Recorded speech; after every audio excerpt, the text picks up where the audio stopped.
folks, as I understand it, we are here this morning for resentencing in case number 18 CF 1592, State of Florida versus Denise Williams. I did have a preliminary discussion with counsel as to just the logistics of this morning. A couple things I wanted to address before we get started. There was a motion to have me enter the order vacating the conviction and sentence on the charge of first-degree murder. I believe that that is an appropriate thing to do, and I have signed the order, and I'm handing that to the clerk. The other issue that we had is whether or not to reinstate count 3, which is the accessory count. I do not intend to address that this morning. My intent is to proceed with sentencing as to count 1. We will address count 3 at another day, and of course I believe that means that I will not be including that in the score sheet for this sentencing. Also, before we get started, I did want to inform the parties that again, I was not the judge that tried this case, but I have reviewed the court file in this cause and the file and pleadings to date, and all the hearing transcripts and the transcripts of the trial. I've read and reviewed the mandates and opinion of the First District Court of Appeal, and I have reviewed all letters that were submitted on behalf of Ms. Williams, not only those provided to me, but also those that were provided to Judge Hankinson at the time of the original sentencing. I have reviewed the 2019 pre-sentence investigation, and I have, for purposes of today, discounted and not considered anything relating to either count 2 or count 3, which are the murder and accessory charges. I have also reviewed the defense motions and defense sentencing memorandum, and I have also reviewed letters that were provided to me this morning by the State Attorney's Office from the Kirkland family. I don't know if that covers everything I've reviewed, but I wanted to let you know that I think I've complied with the Florida Rules of Criminal Procedure and done an extensive review. So with that being said, is the state ready to proceed? It is, Your Honor. Just one clarification as to the count, the accessory after the fact reinstatement. Are you going to permit just arguments to put on the record? And I understand you. No, I'll let you argue. I'm not. If we need to address that today as far as argument, I'll let you do it, and then I'll decide. I mean, as I see it, there's already been a verdict on that, the haze in the barn on it, so to speak, and it's just a matter of is it appropriate to reinstate under the circumstances and in light of the First District's ruling. So we'll go from there. But if I reinstate that, the only downside would be that we would have to come back for a separate sentencing on that. Yes, sir. Y'all see it that way? Yes, sir. All right, very good. All right, so having asked if the state is ready to proceed, is the defense ready to proceed? The defense is ready, Your Honor. Okay. And then has the state prepared a score sheet that would be only as to count 1 in light of the reverse? I have, Your Honor. Reversal as to count 3. And, I'm going to go ahead and provide you both simply because of the fact since you're going to be ruling on that later on, but the top one is the one for me. All right, very good. And both of them are shown to counsel. And I was going to say, Mr. Ponovan and Mr. Way, y'all have both seen this? Yes, Your Honor. Yes, We reviewed. Right. No objection as to the guideline range of counsel indicated on the score sheet for today's sentencing. Okay. So as to, as I understand it, working under the sheet that I'm going to be using for today, the lowest permissible sentence would be 21 months and the highest would be 30 years, correct? That's correct. All right. In light of the circumstance, the way I see it, we do have a jury verdict of guilty as to count 1, that we have been up to the First District and we've come back, and we are now to the point of doing the sentencing as to count 1. In light of the other things being thrown out and not being considered today, does that change our costs and fees?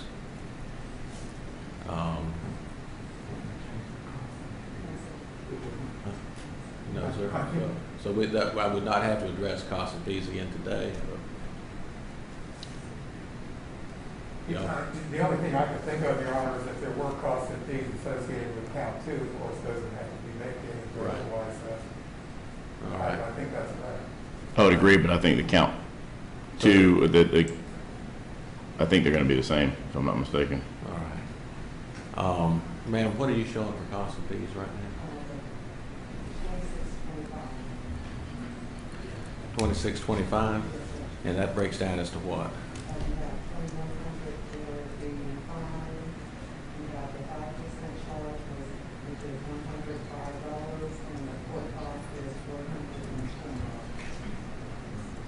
Okay. And the $2,100 fine is for?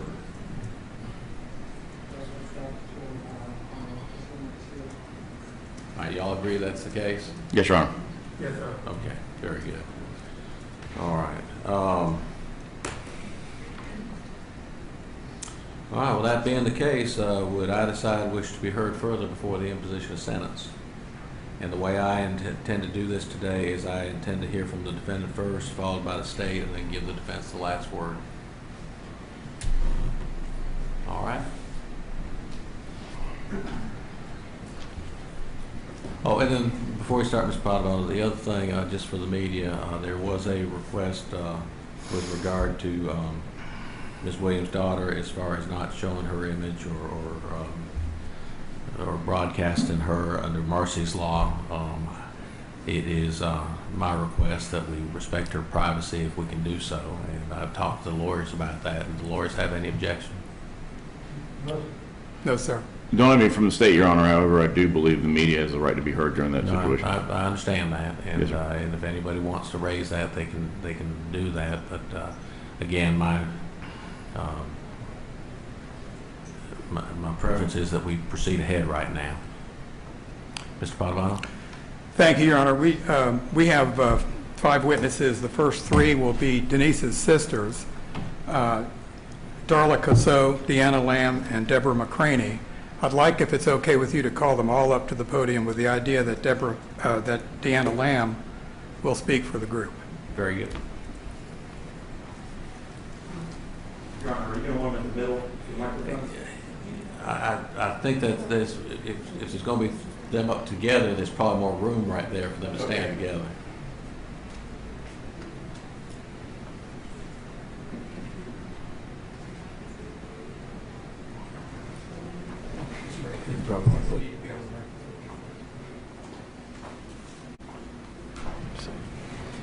Take this on. For me, it's whatever you're comfortable with. Okay. And I will tell you, I mean, I know that we're trying to wear our masks as best we can. I have taken mine down for right now, and I'll probably pull it up at times. I think it's important, just from a sense of justice, for people to see the face of a judge who's conducting a proceeding. And if you feel it's important for me to see your face now, I'm certainly fine with that. I don't want to preclude that. I will tell you I've had all my shots. Okay. All right. Thank you. All right. Well, good morning, Judge Carroll. My sisters and I thank you for the opportunity to talk to you today. First, we would like to say that our family loved and will always love Mike Williams. He was a member of our family. He was Denise's husband, our niece's father, our brother, and a son to our parents.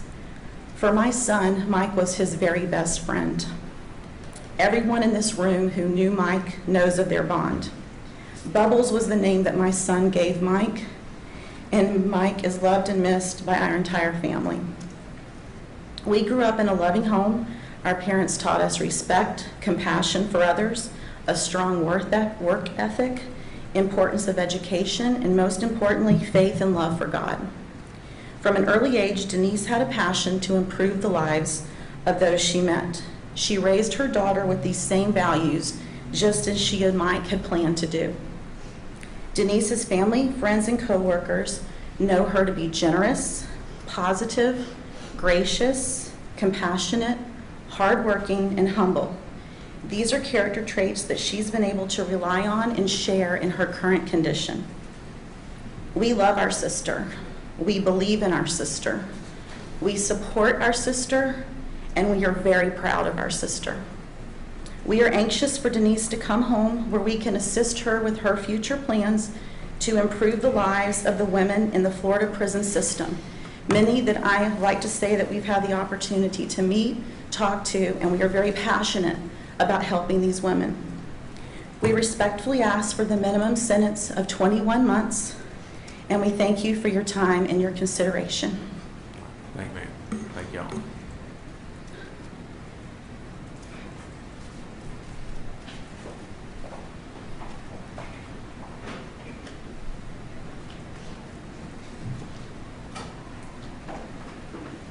Your Honor, we would next call Carla Daniels, a person who is a longtime friend, colleague, and coworker. All right.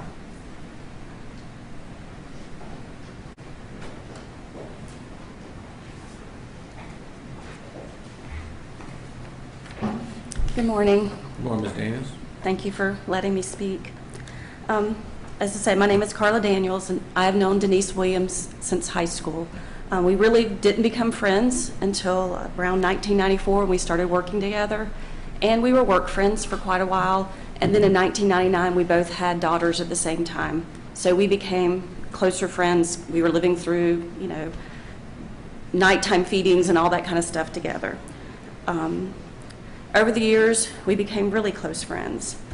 Denise is one of the kindest, most genuine people that I know. She's always willing to help her friends and coworkers.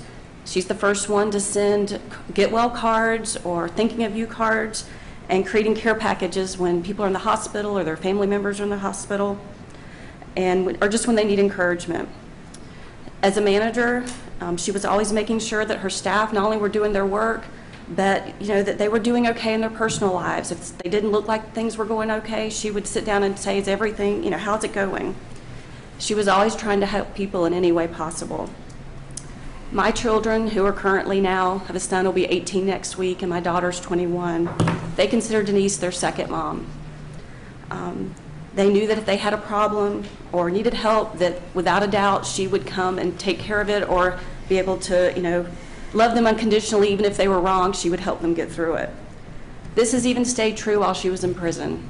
My daughter recently graduated from nursing school, and that's stressful. She would be crying and in tears, and she would send Miss Denise an email, and Denise would be able to calm her down and say, you can do this, you can get through this. And she would even send encouragement through when she talked to her daughter. She would pass it on to, tell Meredith she's doing okay, she can get this done. She, did not, even though she was in a difficult environment, she was still trying to help us out. My son, who was, a young teenager when she went to prison, he asked to go see her, and we went in once, and he had to touch her, hug her, make sure she was okay. But he said, Mom, I can't go back again. She said, I can't see her in this place because I just want to take her home. She is a wonderful friend in person. She would have been on the top of my list if something had happened to me and my immediate family. She would have been on the list to take care of my kids and to raise them. In fact, just this last week, we were cleaning out my in-laws' house, and we found a list of people who were allowed to take my kids to the doctor if my husband and I weren't available. I'd forgotten Denise was on the list. She is a good and caring person, and I don't know how else to say it. This clearly demonstrates that, I thought she's a dependable, good, kind, caring person. Over the years, Denise has done all kind of volunteer work she did prison ministries years ago. She's volunteered in orphanages, and she's not the type of person that just goes and does this kind of thing. She makes connections, and she's still in contact with people that she met in these conditions over the years. Even now, when we have something coming up, we ask her to pray for us, and she's very diligent and asks the people on her, the girls on her floor, and they're praying for things happening out in the real world. Denise always talked to Ansley about Mike over the years. Her house had pictures of Mike on the wall. He was not forgotten at all. I worked with her when Mike disappeared, and she was not the same person after that happened. She was just so withdrawn and quiet. In fact, that's when we became the closest friends. I made a point of making her get out of the house, come do stuff, take the girls to the playground, to the beach, just to get her out of the house. And that's when we really became very close friends. Denise has quietly lived her life while she was here in Tallahassee. She was always being scrutinized by the public, by the media, law enforcement, everybody. But she raised her daughter. She raised her to be an independent, kind, loving girl. And Denise just tried to live her life. She would see a lot of ugly things written about her. Kids would say things to Ansley. You would hear all kinds of things. And she didn't run away. She stayed here so that her daughter would be around her aunts and uncles and the family that loved and supported her. She didn't live a lavish lifestyle. She was very careful how she spent money. And the public's perception of Denise was so wrong, it was laughable. What I would read would not be what I saw day in and day out working with her 40 hours a week and how things went along. The media, the state's attorney, their portrayal of Denise was the exact opposite of reality, because I lived that reality with her. All this boils down to the fact that Denise is a good person who loves her daughter, friends, and family. No matter where she is, she strives to help the people around her. This can be demonstrated by how even when she was incarcerated, she had no hope of getting out of prison. She was still helping the ladies that she worked with. She was teaching them the GED. She was excited to be able to help them and to do something for them. So I'm proud to be Denise's friend, and I'll always be a friend, and I think that she needs to get out of prison. It has no help for anybody for her to be there. Thank you.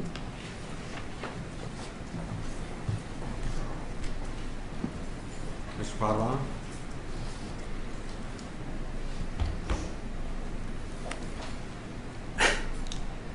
Thank you, Your Honor. Now I would like to ask Denise Williams to come up and make a few comments to you about the case. Very good.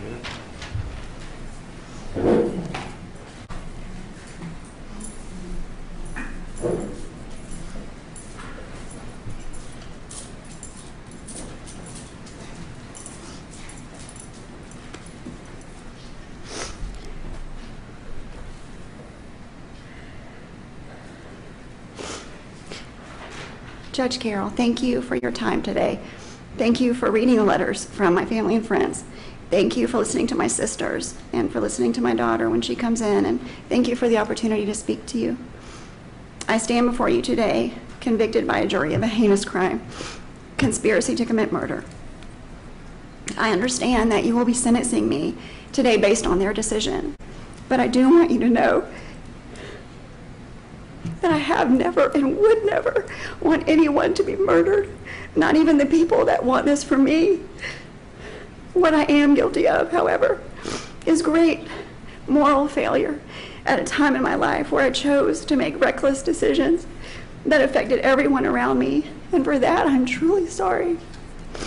These years away from my family and friends have shown me many things about myself that have been hard for me to face. I've spent most of my life caring for myself and my loved ones, but wondering why I never seemed to have real joy or lasting happiness. I had been taught to put others first, and I had been taught to give to others. But I realize now that I only gave out of my excess, and I only served others when it was convenient for me. I did love my friends. I do love my friends and my family. But I believe that other people had the same opportunities and support that I did, and that if they did not, that somehow it was their fault. These years away have opened my eyes to the truth of my selfishness and pride that I did live in most of my life. Thankfully, though, it's opened my eyes to the needs of those around me. It has been both heartbreaking and humbling to hear stories from each precious lady that I have met in prison and that I've had the privilege of spending time with, listening to their stories of trauma and pain, which began mostly in their early childhood. These ladies were given no opportunities growing up for a successful future. They had no one to truly love them, no one to care for them, no one to guide them to be successful adults. There was even a lady, when I came back from prison last night, they asked her if she had anybody to call, and she said no. Being able to serve these ladies in prison with the skills and abilities that God has given me has been joy beyond words. I've had the honor of starting up a GED prep class to educate as many ladies as possible to help them reach their goal of just a high school diploma. I've been able to serve my dorm daily by managing and directing the IBLP curriculum in the JOY program. I've also had the great opportunity to develop training materials for an upcoming stewardship training seminar that we're doing, leading all the ladies in. I'm extremely thankful for these opportunities to see the needs and to serve in these capacities. However, I am well aware that no amount of good deeds can bring my husband Mike back, and no amount of service to others can stop the pain for everybody who knew him. There's nothing I could do to bring Mike back to his grieving mom and to his brother. There's nothing I could do to give my daughter her father back. If I could trade my life for his, I would. Mike was a loving husband and father. He loved his parents. His dad was his hero. He loved his mom, he loved his brother, he loved his friends, he loved his job. His boss and that family, they were family to him too. He had more people that loved him and that still do more than anybody that I've ever known. And everybody who knew him knew that he loved his little girl more than anything in the world. For both of them, I'm striving every day to turn this nightmare into something good. These years in prison have allowed me to find my purpose, which is serving incarcerated women and doing everything I can to help them not return to prison. I strive to honor Mike and our daughter every day by meeting the needs of the women I live with, by sharing with them my story, my failures, and my bad choices, in hopes that they will make better decisions to go on and live successful lives and to be productive members of society. Today, Your Honor, I humbly request a sentence of 21 months. I also make a commitment today to you, Your Honor, to my family and to myself, that I will honor Mike's memory by fulfilling my purpose to serve incarcerated women to the best of my ability each day of the rest of my life, both inside and outside of prison. And I thank you very much for this time and for your consideration. Thank you, Ms. Williams.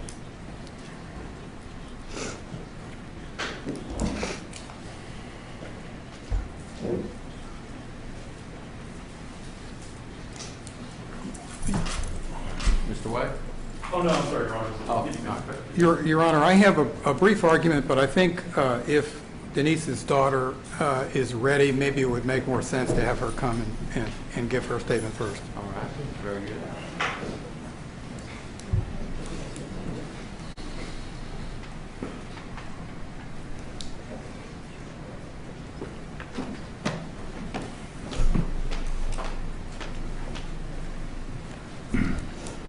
Mr. Harrison? you May it ready to please the proceed? court, Your Honor. Ms. Ansley Williams is here and would like to make a brief statement on her mother's behalf. Yes, sir. Thank you, Judge Carroll, for allowing me to speak with you today. I know my mother and got to know Brian Winchester, the man who killed my father. I came to understand the relationship between my mom and Brian. There are two key things I ask Your Honor to consider about their relationship from my personal experience. First, there is simply no way my mother would conspire with Brian to kill my father, because my mother would not choose to purposely cause me pain to endure the emotional pain of his passing. She could not bring herself to do that, as she did the opposite by keeping his memory alive on a daily basis. She always wanted me to meet a man with the same ideals that he had. He loved me and my mom more than anything, and every day I still felt his love in my house through my mom. My mom made sure he was never forgotten and always made me feel his love.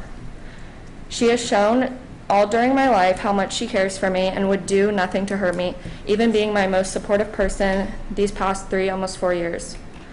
Second, as I got to know Brian and saw his actions daily as he was a figure of authority in my household for many years.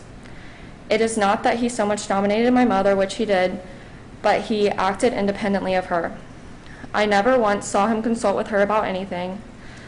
He did not ask for her advice or opinions, rather forced his opinions on her.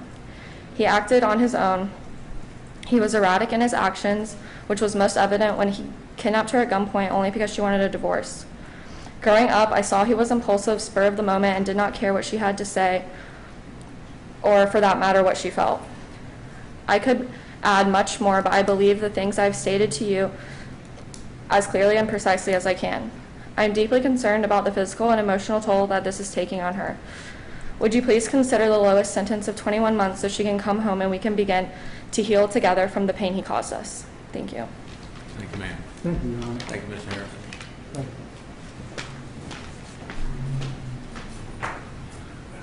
That concludes the testimonial part of it, Your Honor. If I could make a brief argument about the sentencing at this time, I would like to do. Do you want to do that now, or do you want to do it at the conclusion of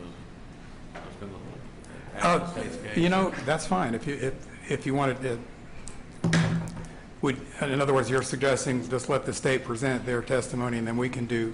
Oh, yeah, that's fine. That's fine. And you may have anything you want to add after the state's. I think that's fine. Thank you, Your Honor. Very good. Mr. Fuchs? Thank you, Your Honor.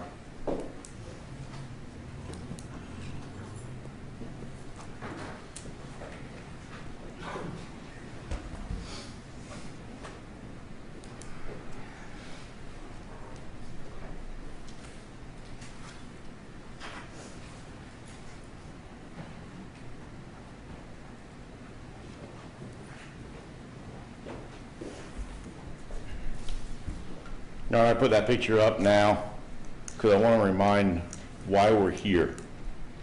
We are here because Mike Williams is dead.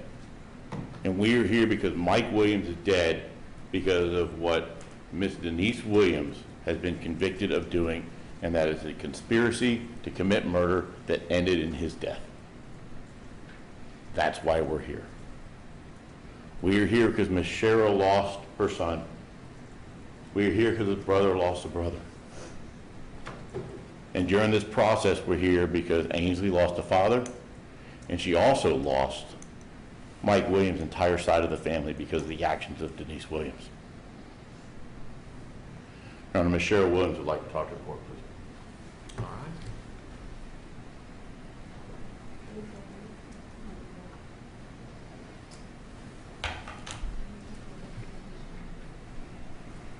Let me give this one to her. It won't reach. Is it caught? Got enough? Yeah, good.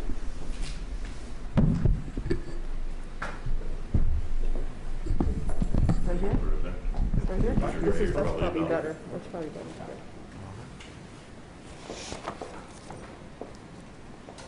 Judge Carroll, my name is Cheryl Ann Williams. I am the mother of Jerry Mike Williams, the young man who was murdered on December 16th, 2000. Judge Carroll, I am here today to ask you to deny Denise Williams' request to reduce her prison time for the charge of conspiracy to commit murder. Nick, Mike's brother, and I last saw Mike on Thursday night, December 14th. He and Denise told us that they were ready to have their second child. Mike was very happy. He wanted his daughter, Ainsley, 18 months old, to have a brother or sister. Mike also told us that he and Denise were going to Apalachicola to celebrate their upcoming 6th wedding anniversary. They would leave on Saturday as soon as he and Brian Winchester got back from duck hunting at noon.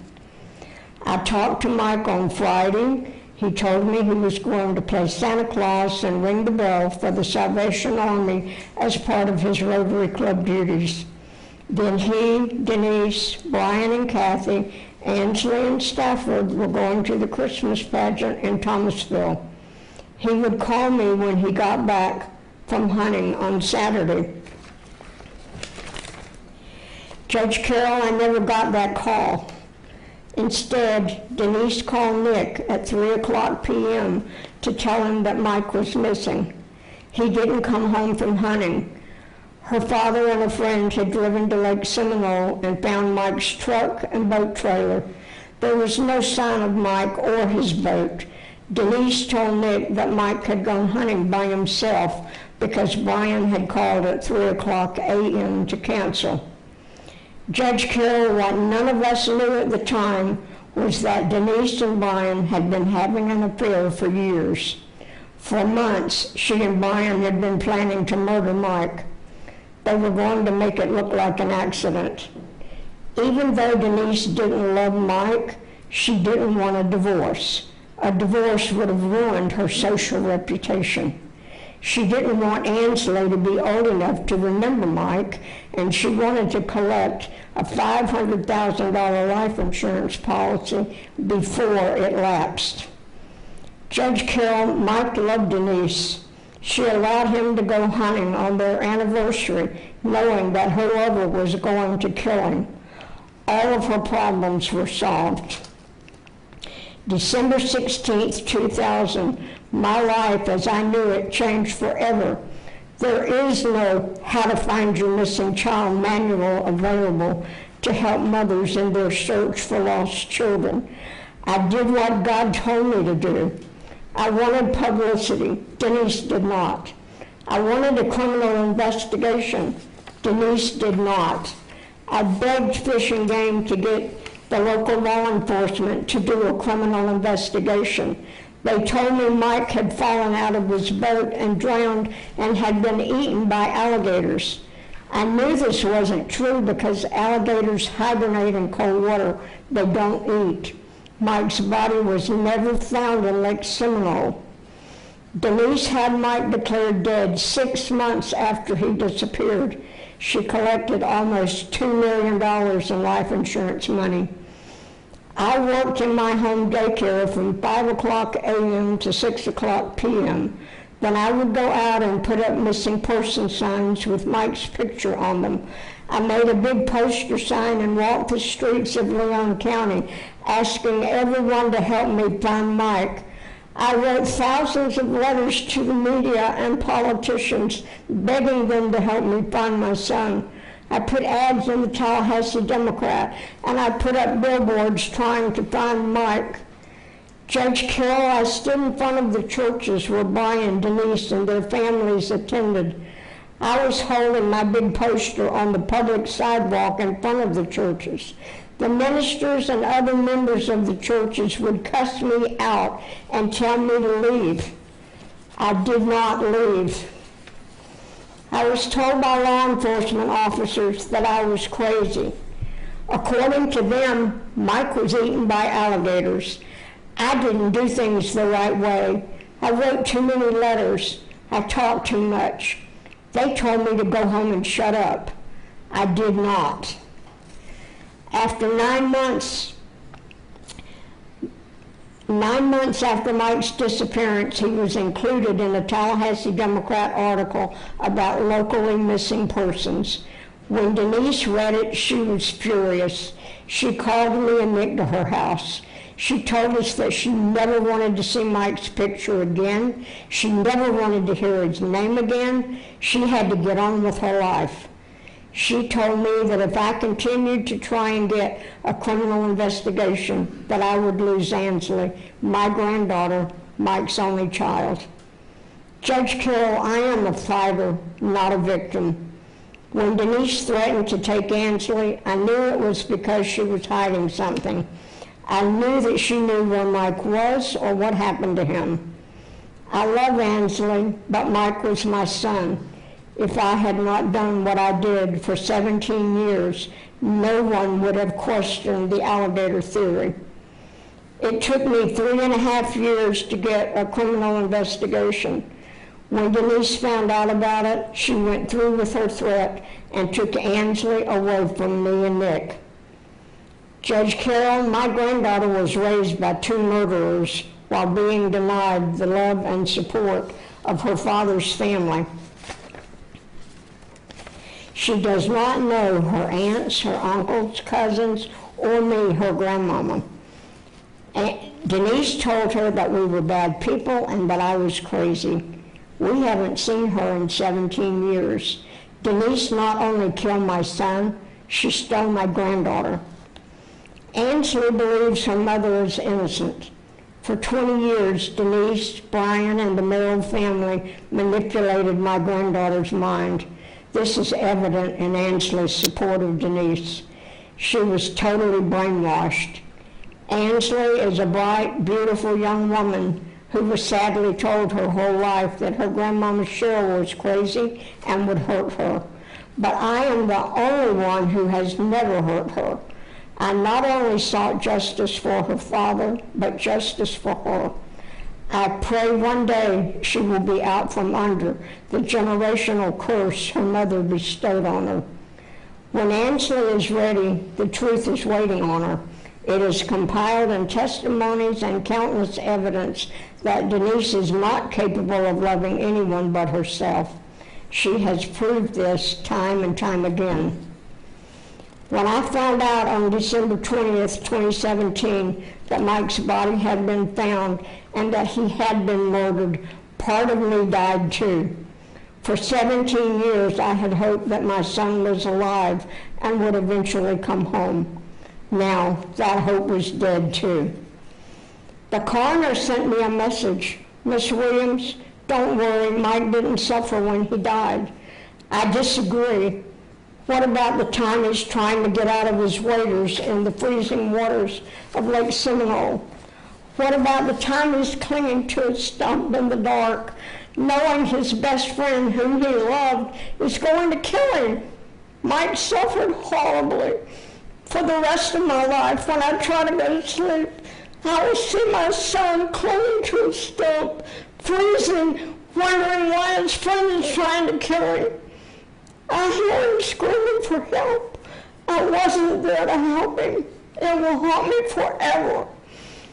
Judge Carroll, please don't reduce Denise's prison time even by 1 day. Please don't show her any mercy. She didn't show my son any mercy. She took him away from his daughter, his family, and his friends. For 17 years, Denise traveled the world spending Mike's insurance money while his dead body was crammed into a muddy hole under Lake Carr. When his body was found, he was still wearing his wedding ring. Denise took Ansley's father away from her, and she took him away from his family. Then she took Ansley away from me and Nick. Judge Carroll, if you will make Denise serve every minute of her 30-year prison sentence for conspiracy to commit murder, then and only then will I believe justice has been served for my son, Mike Williams. Thank you.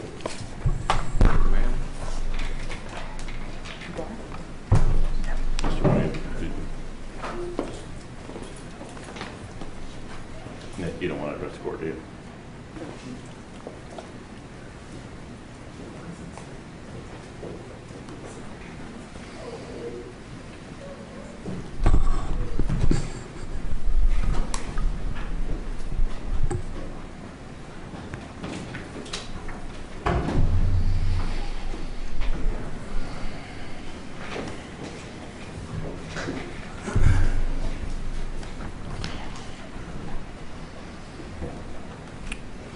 Your Honor, we've heard from people in support of Ms. Williams, and I understand that. But keep in mind, and you go back to the testimony that came out during the course of the trial, Brian Winchester discussed how she had an alter ego. She went by the name Meridian. There was even evidence about the necklace that was bought with the Meridian name on it.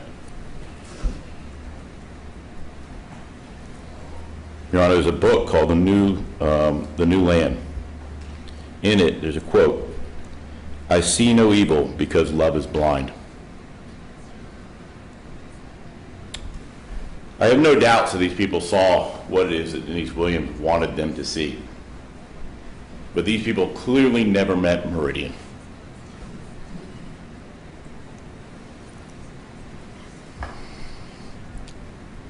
We heard that she was a devoted mother,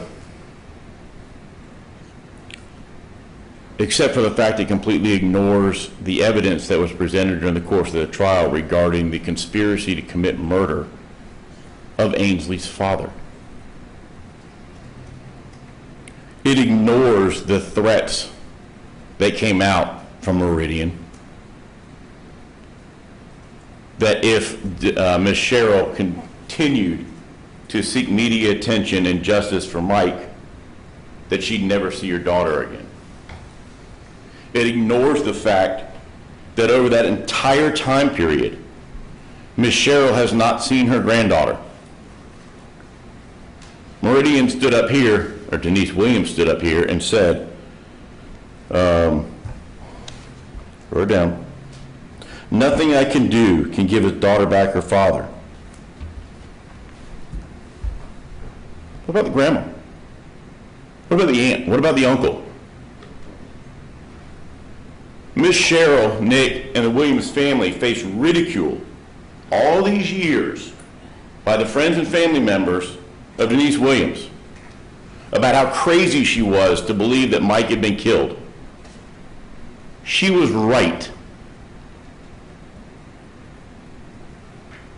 For 17 years, she was correct while she took the ridicule. Yet Cheryl is going to stand here and say, I can't do anything to give back her father.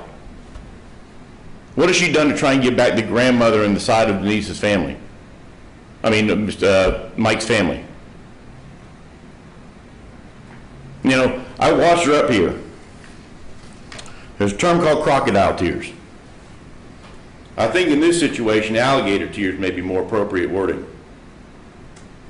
They turned on, they turned off during her statement. Your Honor, this is a lady that stood up here and was able to cry at the appropriate times when she addressed Your Honor. We had a bond hearing in here, and I know Your Honor has reviewed all these things. We had a bond hearing here in the courtroom right after she had been arrested. In that bond hearing, the state elected to play the statement of Brian Winchester. If you were to believe, and if everybody else is to believe, that she knew nothing about what transpired on Lake Seminole or Carr Lake, that would have been the very first time she ever heard what happened to Mike, her beloved husband. We played it. Brian Winchester discussed ad nauseum what went into that particular evening, or the morning, that ended in Mike's death. He went into the fact that he was there at the boat and tried to knock Mike over and have him drown his waders, which didn't work. And then ultimately shot him in the face. And that would have been the first time she ever heard it. Where were the tears then? Where was the reaction then? This is the first time you've heard how your beloved husband was murdered?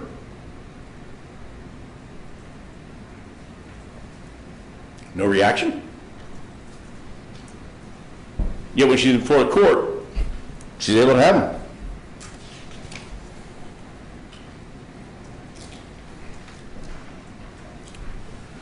I see no evil because love is blind. Your Honor, the jury of her peers is not. The jury of the peers went through and listened to the evidence and made the determination that they did. And what they saw was Meridian.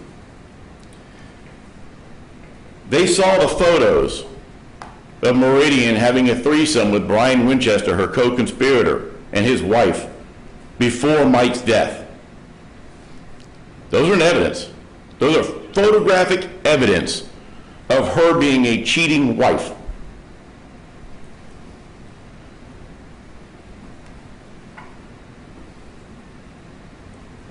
Mike was worried about her cheating before his death. He was debating about leaving her and taking Ainsley. There was $3,000 missing one weekend from their account that Denise's excuse was she was buying weed. Your Honor's been doing this a long time. $3,000 worth of weed is a lot of weed, especially back then, 20 years ago. Yet this is the person of good character that we've heard from? Or is it simply that love is blind?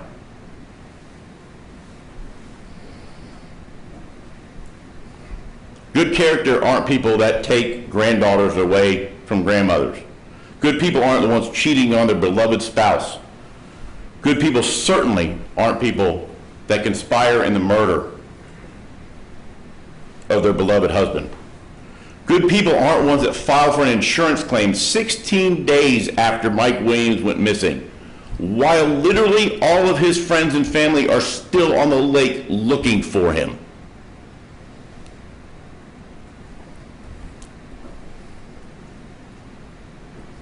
It wasn't an emergency funding situation. She was a CPA. They had plenty of money in the account.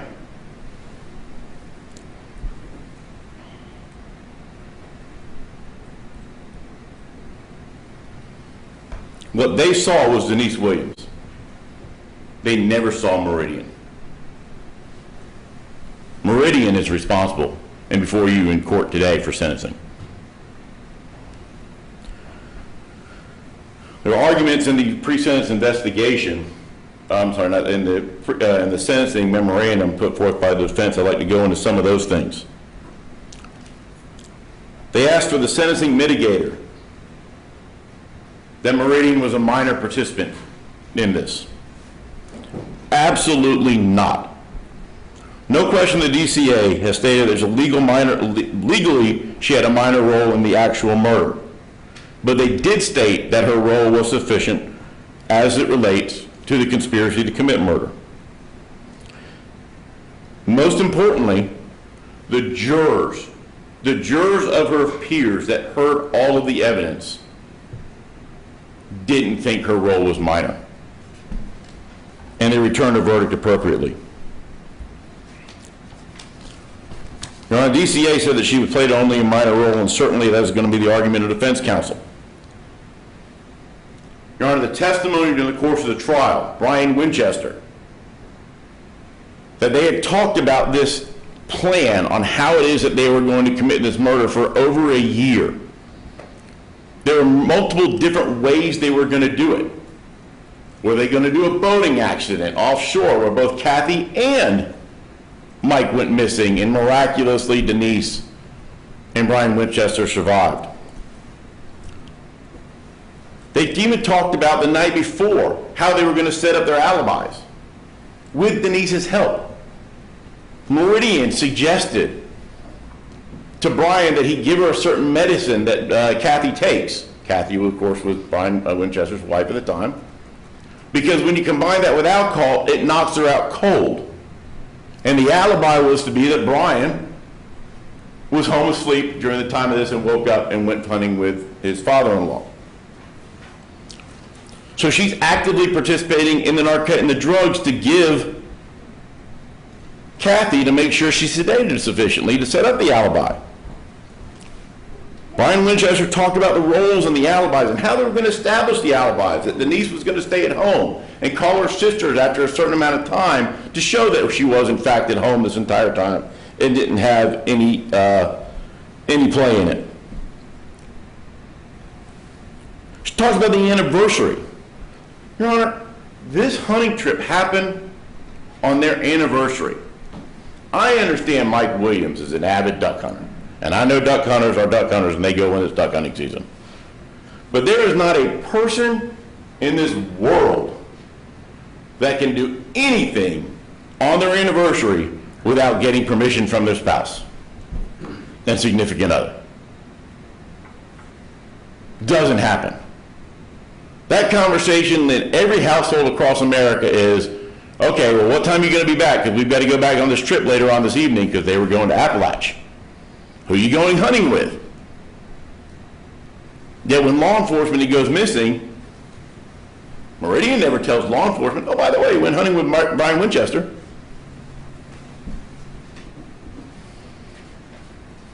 Most importantly, Brian Winchester said her role was to make sure that Mike went hunting on that day. I can't stress this enough. If Mike doesn't go hunting with Denise's permission, he is not dead. For him to be dead on that day, he has to be shot by Brian Winchester, but most importantly, he has to be there. Brian Winchester can't shoot him, he's not there. That is not a minor participation. That is an active participation in the conspiracy that ultimately led to his death. Argument was in there that Brian had to encourage her after she had cold feet. It's debatable whether that's really the way it was stated. They had a conversation afterwards that reinstated it for the following year, but She's here because of what she conspired to do before that date. The sentencing we're talking about is conspiracy that was prior to that date and, of course, afterwards as well. There's an argument repeatedly in appeals and everything regarding disparity in the cases and the sentencing. Apparently that's only good when it fits their suit, when it fits their argument. Because now they're sitting there arguing for her to be let loose at 22 months prison. How is that even remotely comparative as to the sentences that have been imposed? Brian Winchester was serving 20 years in the Department of Corrections, followed by 10 years probation. The argument is Brian got less. Your Honor, there actually is a statutory mitigating circumstance regarding him. He cooperated with state to resolve a current offense and other offenses that were quite frankly unsolvable.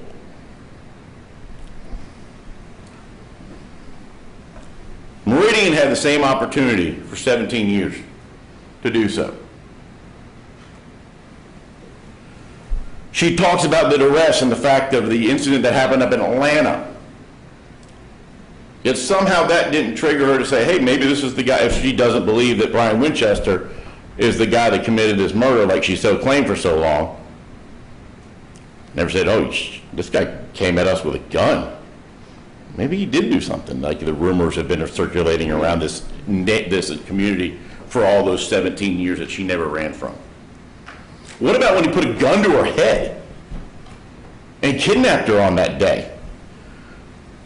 She was brought there and given the opportunity to talk to and asked repeatedly about this situation. Her brother-in-law was there saying, how can you possibly say he didn't do this when he just did and held a gun to your head with all the situations? Get her answer? I don't want to talk about that right now.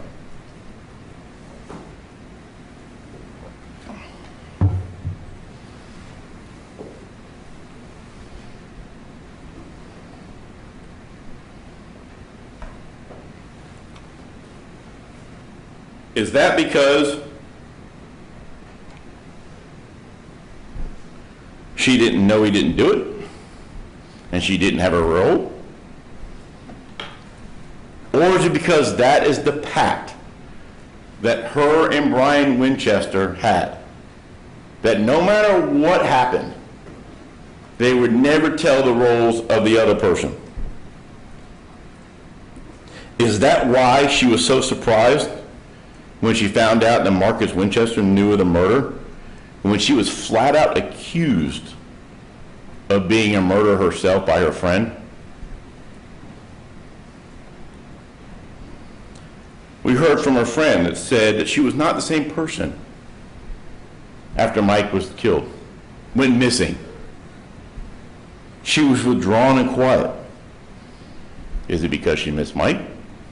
Or is it because she knew what she had done resulted in his death and murder?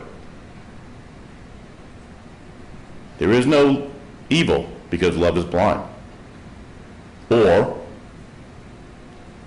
do we look at the facts? And we look at the facts of the insurance policy immediately afterwards. Do we look at the cheating on him beforehand? Do we look at the fact that Brian Winchester, or Mike Williams was ready to leave her after she'd taken $3,000 from her account? Do we look at the fact that she took the daughter away from her grandmother under threat to make sure there wasn't a situation or a investigation? Do we look at the facts that clearly showed Meridian was in fact involved in the conspiracy to commit this murder, and leave aside what Denise Williams wanted everybody to see? As I said, they had a pact they wouldn't tell. When she is accused of murder, her only concern is that Marcus Winchester knew about it.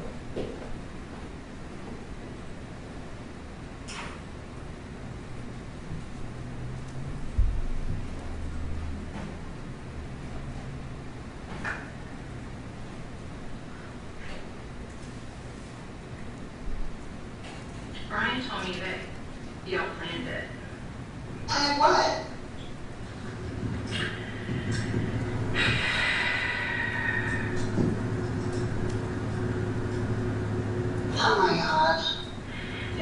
showed up at the shop later that afternoon, you know, telling me how I would have to take this to my grave, that it would ruin Stafford's life, it would ruin, you know, apparently Brian told Marcus that he had talked to me, and he went on to just tell me, Marcus went on to tell me how my life would be ruined, how I would never be able to start over, if Stafford's life was ruined, if...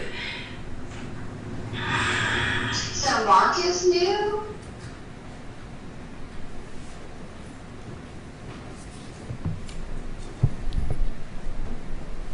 Hey Denise, I've been a friend of yours for 20 years. I know you just committed murder. You're involved in the murder of your husband, Mike Williams. Wait, Marcus knew? That's your concern? Is that the mark of a good character and all the things we've heard about? Or is that Meridian? Worried about the pact that was kept between her and Brian Winchester. And as far as that pact goes,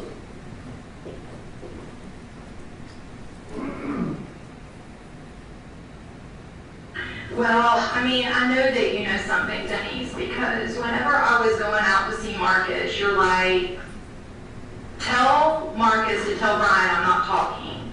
Yeah. And I knew what that meant.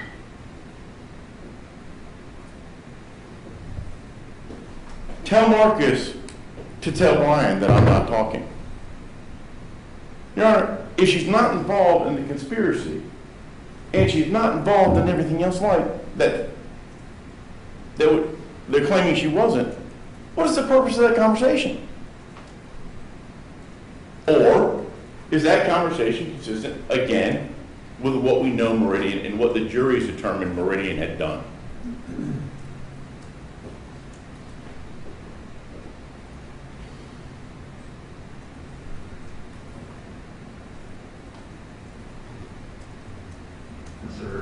Part of the plan was that I wanted Kathy to basically be as drunk as possible the night before because I wanted her to sleep late the next morning.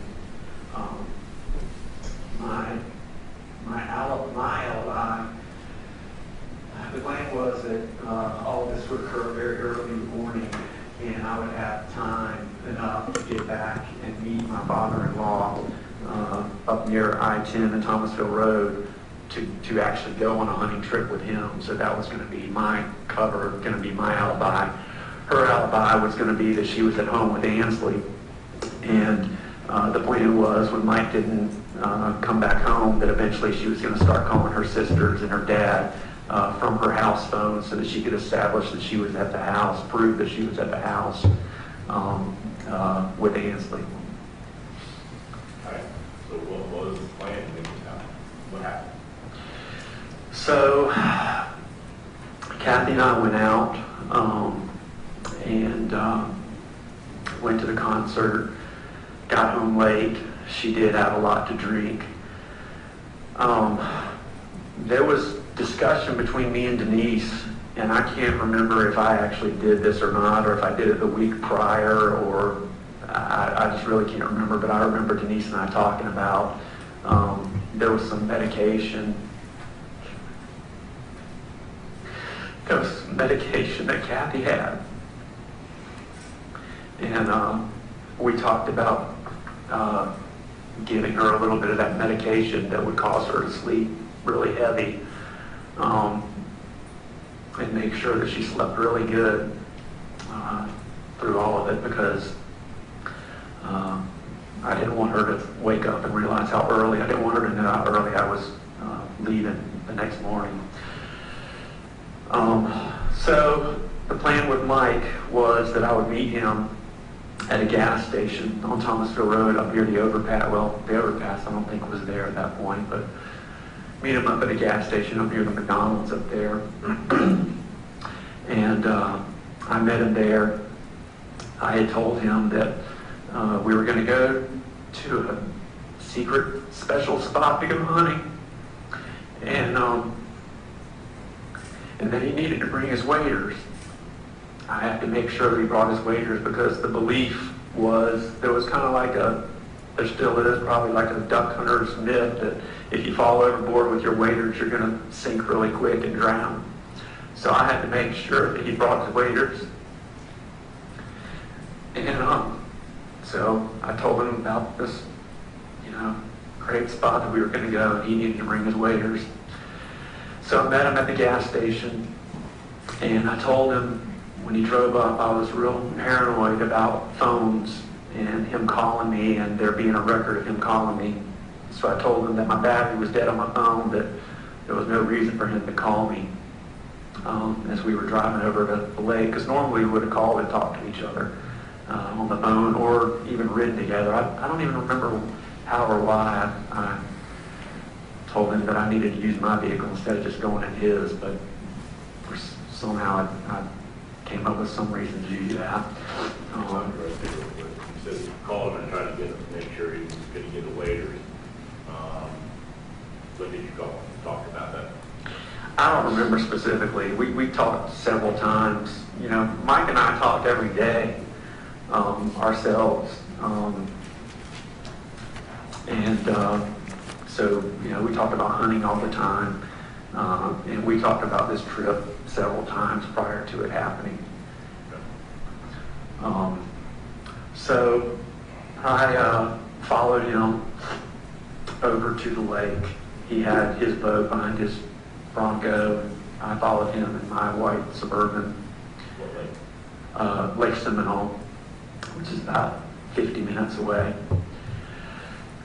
And I told him what landing we needed to go to.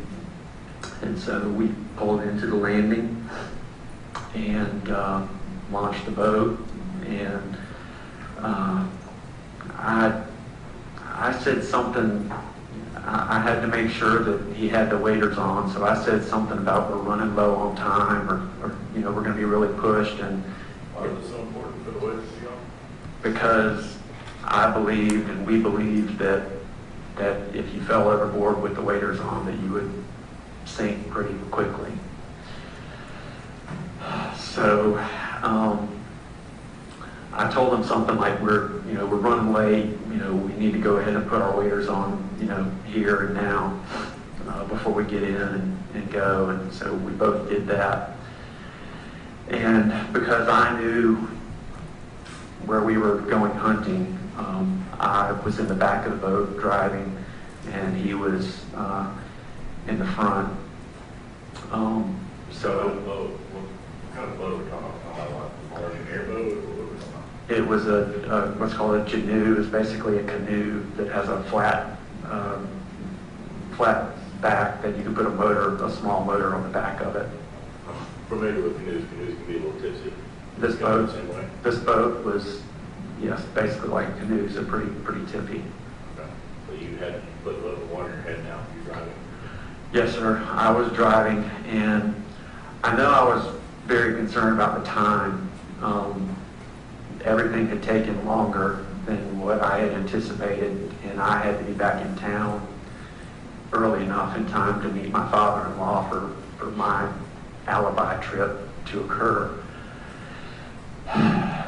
And so we headed out, and there was a deep area, maybe a couple hundred yards from the landing that we put in at. And we got to that area that I knew was a deep area, and I don't remember exactly how I got him to stand up, but I don't know if I pretended something was wrong with the motor or the weight in the boat was off or something, but I basically stopped the boat and got him to stand up, and when he did, I pushed him into the water. What happened next?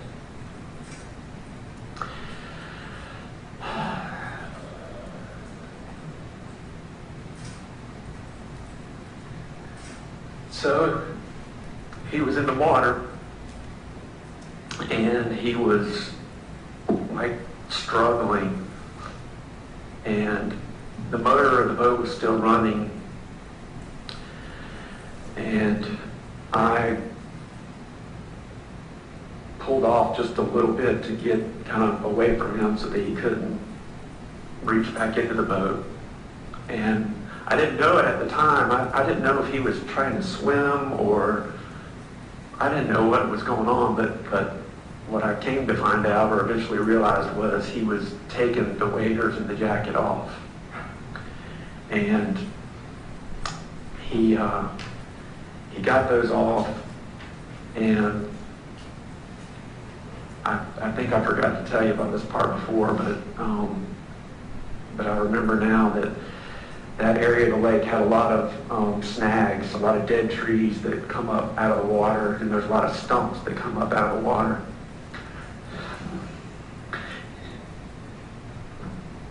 And he swam over one of those stumps and held on to it. And he was panicking, and I was panicking, and none of this was like going well I thought it was going to go. And I didn't know what to do, but he started to yell.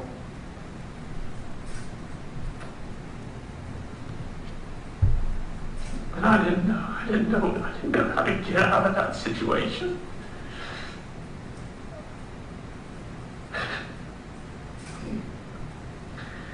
And so I had my gun in the boat.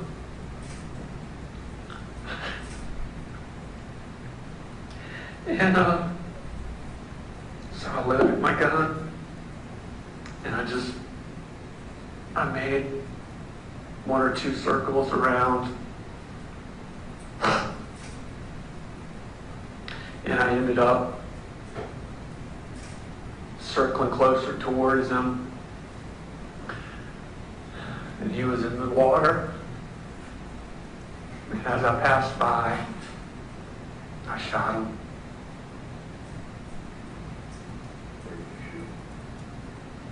In the head.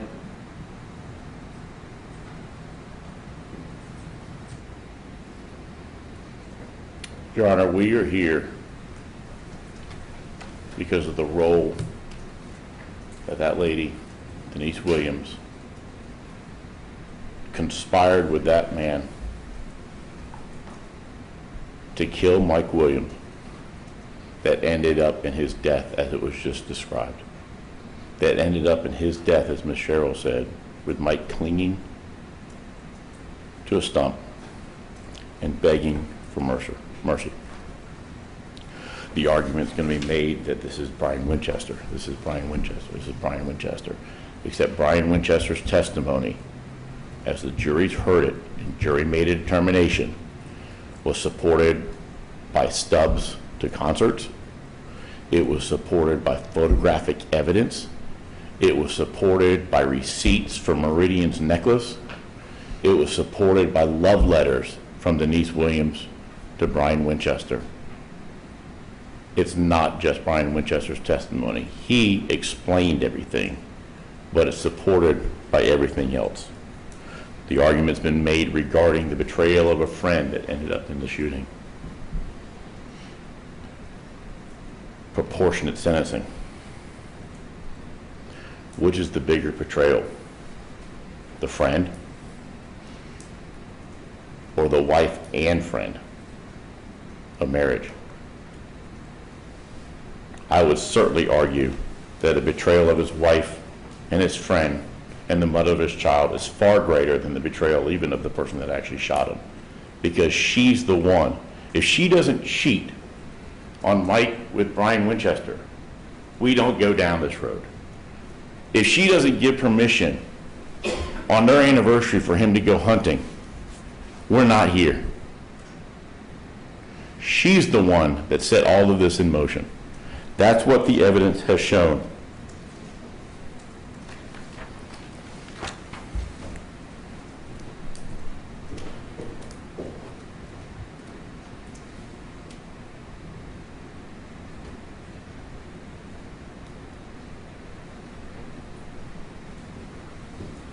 And she's the reason that he laid underneath Car Lake with his wedding ring on,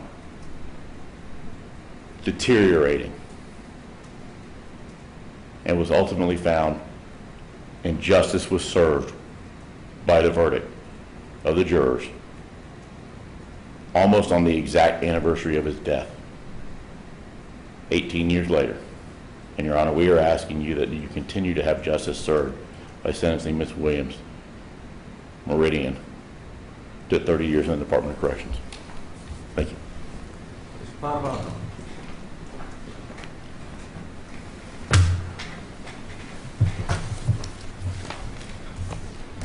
Thank you, Your Honor. Most of what you heard from the prosecution here is a rehash of the case.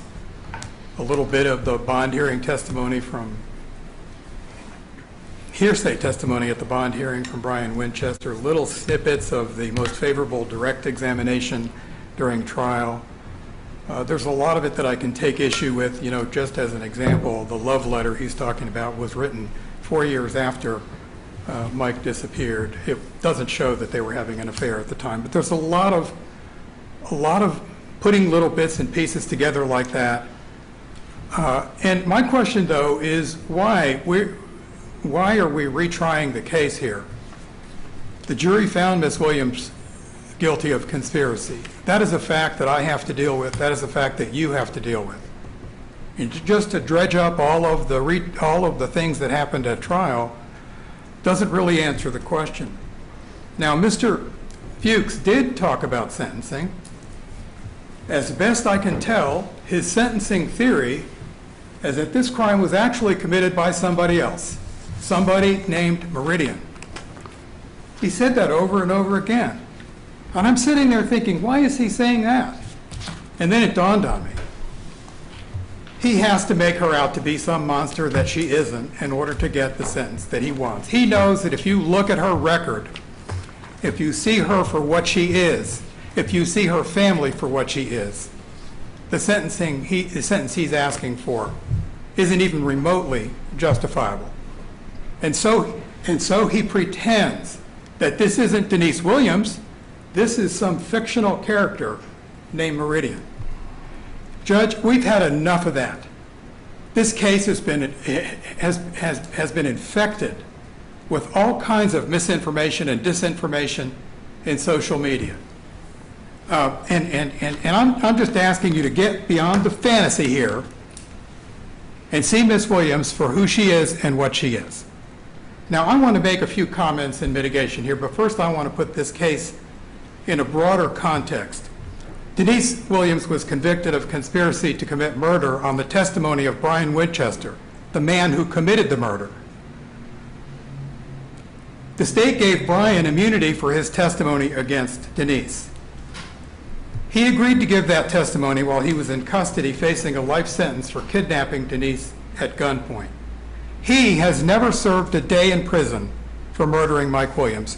He has never served a day in prison for the conspiracy to murder Mike Williams. And now Denise Williams is the only person here who can answer for the crime, the only person who can possibly satisfy Cheryl Williams's grief.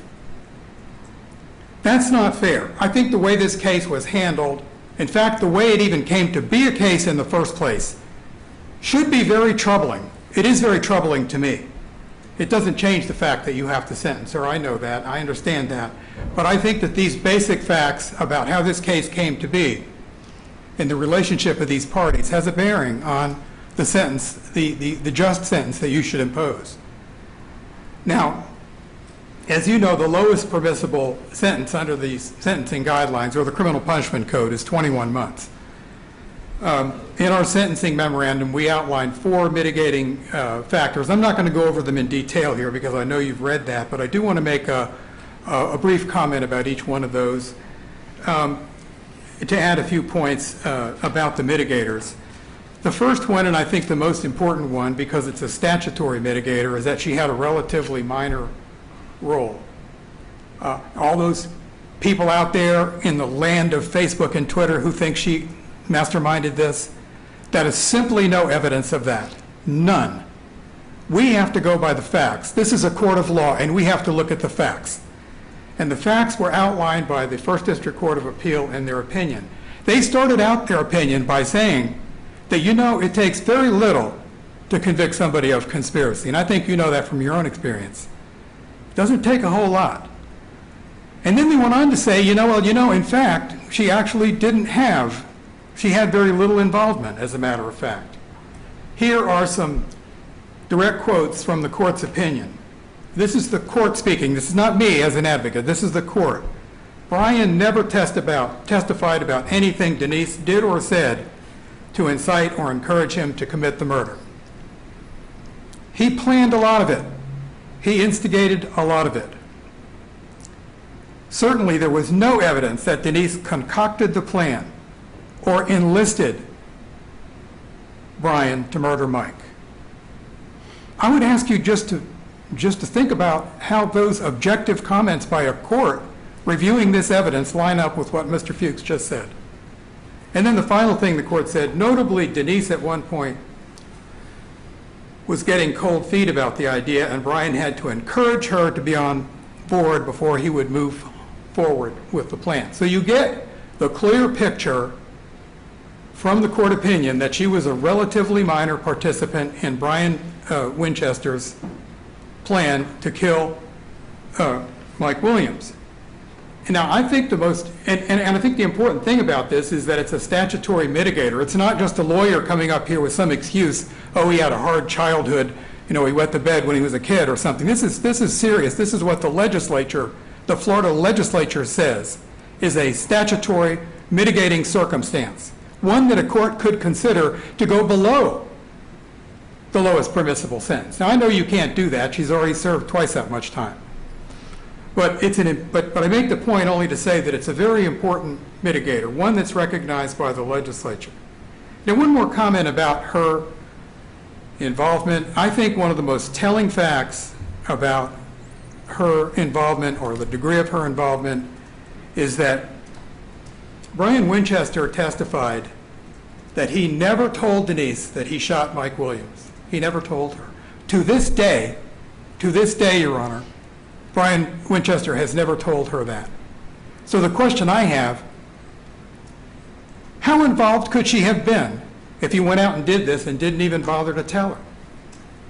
It makes me wonder whether she was involved at all. And I know you and I are beyond that point right now, but I think it's something that we have to think about. There are some non-statutory mitigators too, and I've been careful to point out in my sentencing memorandum that these are all non-statutory mitigators that have been recognized in the case law. And the first of these is that the defendant has been an exemplary inmate. I don't think there's any question about that. You know from the letter that you got from Ruthie Westfall from the Department of Corrections, you've got people inside the Department of Corrections saying, this is not Meridian. This is Denise Williams, a person who's done all these good things in prison. She started this. She had been very involved in this JOY program, which Ms. Westfall outlined.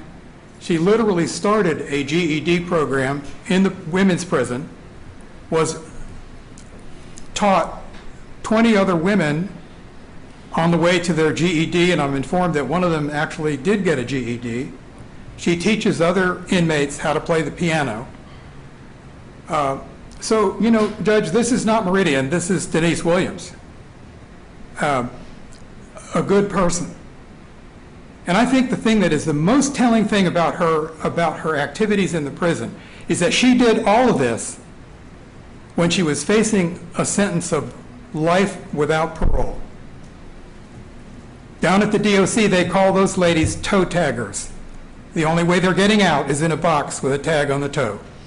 That's what she thought she was when she did all of this. Now, what does that say about her character? It says that she's going to try to do good things, try to make the best of her life, no matter what her circumstance is. Now, another mitigating factor is that, and it's been recognized in the case law, is that the court does have the opportunity to try to even out the disparity in the punishment. And let me correct something right now about this. Brian Winchester got 20 years. He didn't get a day for this murder. He got 20 years for kidnapping Denise Williams at gunpoint. So that doesn't factor into this at all. The disparity I'm talking about is the fact that the state now seeks to punish Denise for her minimal role in a conspiracy when they've effectively pardoned the guy who committed the crime. I hope that I'm not the only person in this room who thinks that's unfair. Now, I know you can't iron this disparity out. It's impossible, but it's only impossible because the state decided to handle the case this way. But I think at the very least you can consider that as a point of leniency, and our case law says it is a legitimate point for you to consider. Now you have other, you have two others that I'll talk about collectively, that she's a good parent. You know that from the previous letter that her daughter wrote to Judge Hankinson before the first sentencing, went on to explain all of the virtues that Denise instilled in her, and what a good person she thought she was. And then you have numerous character letters, and you have had character testimony here today tell you, and you know, I don't think all these people who came up here and testified or who wrote letters are naive people who think that Denise is actually somebody other than who she is. I'll let you decide that. I mean, I don't think that's a reasonable argument. Let me say that I think you should be especially careful in considering the testimony of Denise's daughter. She is also Mike Williams' daughter, and that makes her, by law, the closest relative of the victim. Now, the citizens of Florida, when they adopted Marcy's law in our Constitution, made it clear that they want the prosecution and the court system to pay careful attention to the rights and the obligation, the rights and the wishes of victims. And let me just say, she has been completely ignored through this whole proceeding. I don't know if the victim advocate ever talked to her. But my point here is that her opinion is as important, if not more important, than any other victim. It's not less important just because it doesn't line up with the state's narrative about the case. Marcy's law doesn't say you pay attention to the victim only when the state agrees with the victim. So I ask you to give careful consideration to that. Now let me say another thing about one other thing about this before I close this presentation here. I understand, I'm reluctant to say this, that I understand Cheryl Williams' pain. I can't really say that. I've never been in that situation. But I try to imagine how horrible it would be, and I concede that it is truly horrible. But if she's angry, she should be angry at Brian Winchester, the man who killed her son. If she's angry, she should be angry with the state attorney for deciding to pardon the man who killed her son. Mr. Fuchs gets up here and says, oh, makes it look like it was practically all Denise's deal. We know that's not correct from reading the court opinion. It's just not correct. And I mean, I don't know. I think this is just very troublesome when you have a situation where now, what are we doing now? We're trying to punish a person who talked to somebody about committing a crime when the person who committed the crime is not serving a day in prison? I mean, I'm sorry, but it just doesn't make any sense to me, Your Honor. Now, let me just close what I have to say about the sentencing guidelines. Oh, let me back up. I did miss one thing I wanted to say.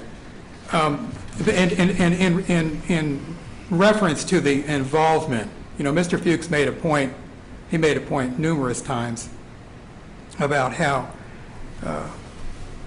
Denise gave Mike permission to go hunting that day, and that therefore she was involved in this murder. Your Honor, there is no evidence in the record anywhere that Denise gave him permission to go hunting that day. This was a point that was argued out ad nauseum in the First District Court of Appeal, and the state couldn't come up with a single line of testimony to support that argument. So it's just not true. Let me just close by saying that I think that there's a point to having these sentencing guidelines. I didn't make them. They were made by the Florida legislature. It's not, you're not just a lawyer here advocating for a client. This is the law. I don't make it up. The score in this case is what the score is. It's 21 months. Now, the state asks for 30 years. Judge, I just have to say, I think that's outrageous. Why would you sentence a first offender to the maximum sentence? If you're going to do that, what kind of a sentence would you reserve for somebody who had a long criminal record? What kind of a sentence would you reserve for some real horrible gang member who was a real nasty person? I mean, it's unthinkable. I really think what they're trying to do is to maybe say, well, okay, well, I'll split the difference and give her 15. And that's going to be way too high, in my opinion. But I just have to say, I think the guidelines are the guidelines. And I would just say this. The minimum sentence of 21 months exists for some person. It exists for some person in the universe. If it doesn't exist for a person like this, Your Honor, then who does it exist for? I mean, you're an experienced trial judge. I know you've seen a lot of people come before you. I would just ask you to make that judgment yourself. Well, of course you will. I mean, not magnanimous of me to say that. I don't mean to infringe on that, but I'm just asking you to use your own judgment to say, well, if this minimum sentence that the legislature has told us exists for this person or for a person, if this isn't the person, who is? I thank you for your careful attention to all of this, Your Honor. Thank you. Your Honor, I do have one comment regarding what Marcy's law and the facts that were represented by Mr. Padovano are absolutely 100% incorrect as it relates to Ainsley. The state attorney's office reached out to her through her counsel and said we were willing to sit down, as well as beforehand we reached out to family members that we were willing to talk to her. Mr. Padovano.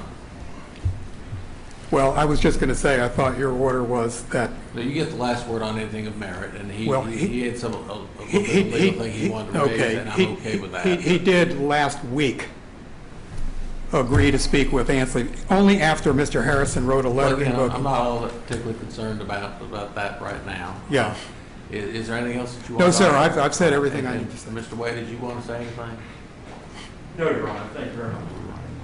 Anything else anybody wanted to offer as far as being heard before the court imposes sentence? No, Your Honor. Well, I'm going to take a few minutes and go out and recollect my thoughts. Plan on it being about 10 minutes. That'll give me time to outline what I want to do, and we'll come back in.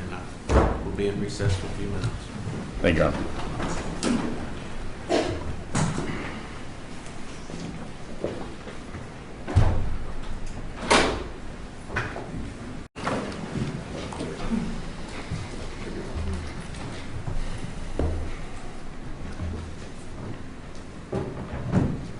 Anything else anybody wanted to say before I proceed?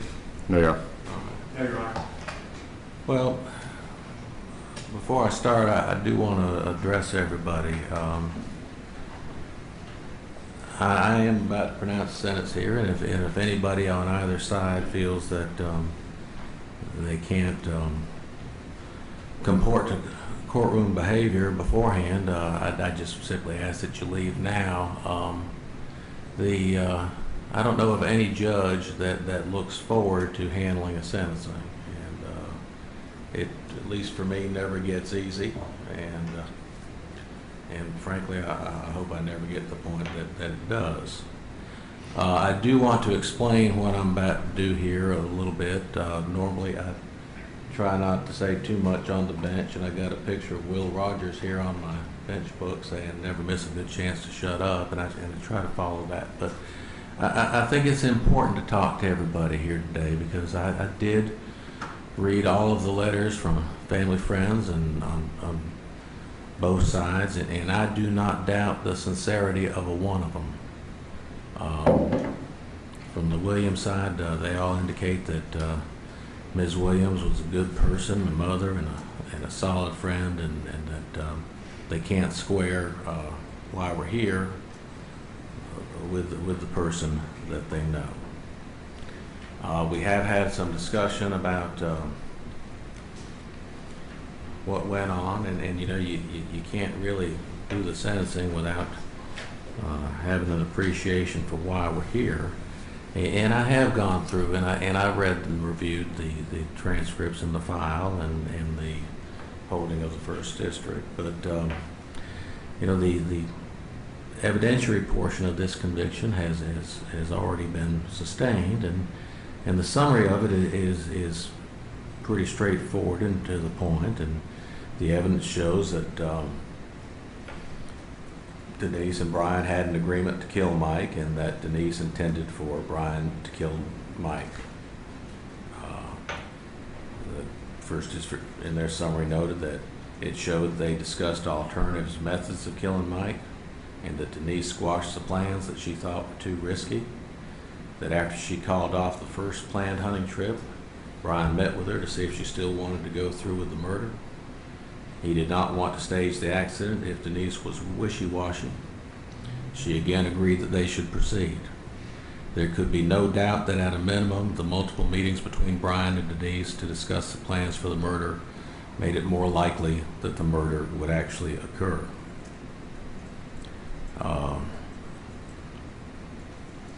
And the court noted this increased likelihood is precisely the public danger that conspiracy statutes seek to mitigate. There was also evidence that Ms. Williams intended for the murder to actually happen when she entered into the agreement with Brian. The evidence was certainly enough to establish that it was her intent to engage in concerted criminal activity to support a conviction for conspiracy, her payment of the extra insurance premium to extend his life insurance policy, her agreement to come up with an alibi, and her preference for one plan over another all circumstantially showed her intent to participate in a conspiracy and to see that its objective was accomplished. The court also commented on her actions after his murder, which provided accompanying circumstances from which the jury could infer her involvement in the conspiracy. She tried to use the promise of visitation with her daughter as an incentive to stop Cheryl's campaign to reopen the criminal investigation. And after Brian's arrest, she conveyed a message to Brian's father that she was not talking. I don't find that she was a relatively minor participant in the conspiracy that killed Mike Williams. I would like to comment that there is a problem here in that the state of Florida had to make a deal with the devil to bring Mike Williams' body home, and it was a pragmatic decision that they had to do. And this court is not capable of giving perfect justice here today. Mr. Winchester is not before me.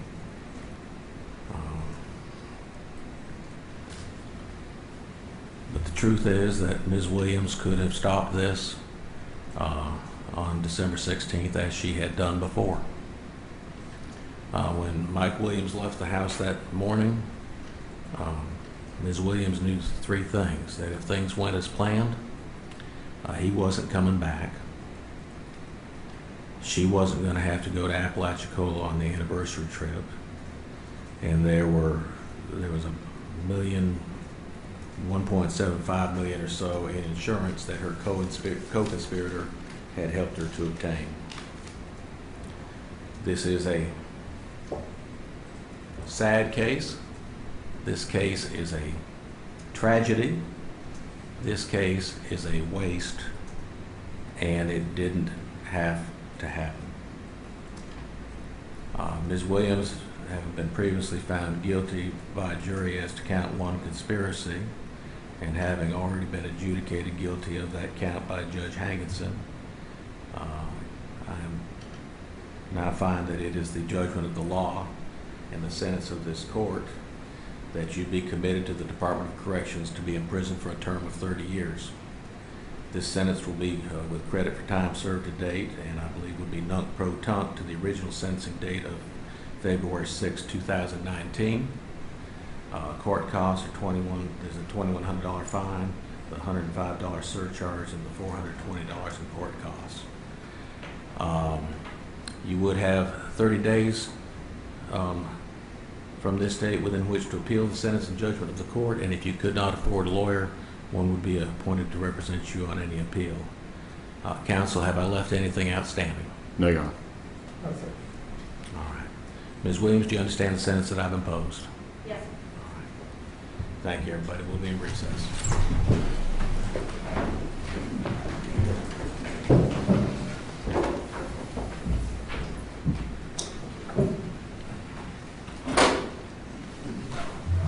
She's upstairs. Yes, sir. She's upstairs.